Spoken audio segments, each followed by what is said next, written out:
When I was 18 years old, I started working at a group home for adults with autism.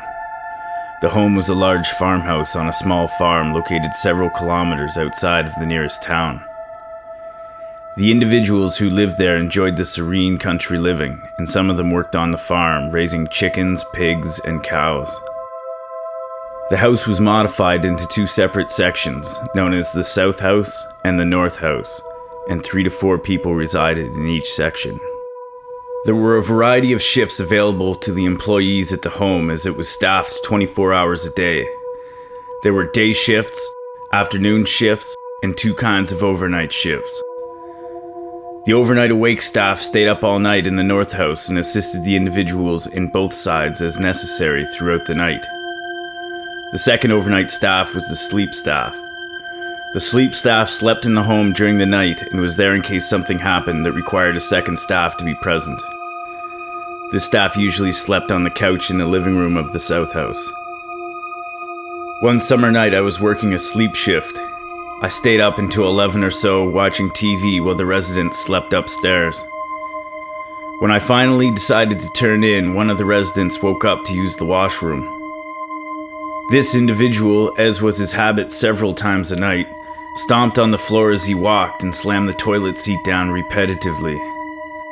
I decided I would not be able to sleep with such jarring noises and went into the basement of the home to retire on the sofa bed that was down there. The fairly large room where the bed was located had a television and a few activity tables. During the daylight hours, the room was used as a crafting/conferencing area for the staff and the individuals supported there.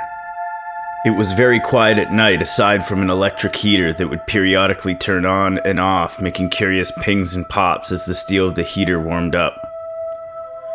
The room had 2 window wells that allowed some outside light to enter the room. The moon was nearly full outside, and with the lights turned off, it shone through the window wells, providing 2 dim wedges of light slanted off to the side. I pulled out the bed, set up my sleeping bag, unplugged the night light, and fell asleep in the silent room.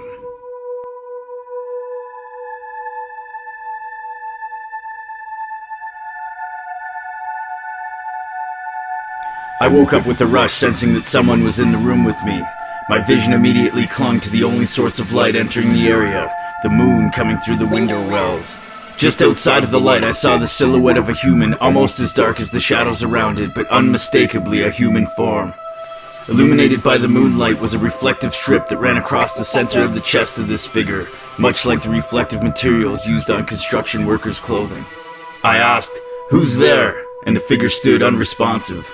I rolled over and plugged in the nightlight and turned immediately back to see who was there, but no one was standing there.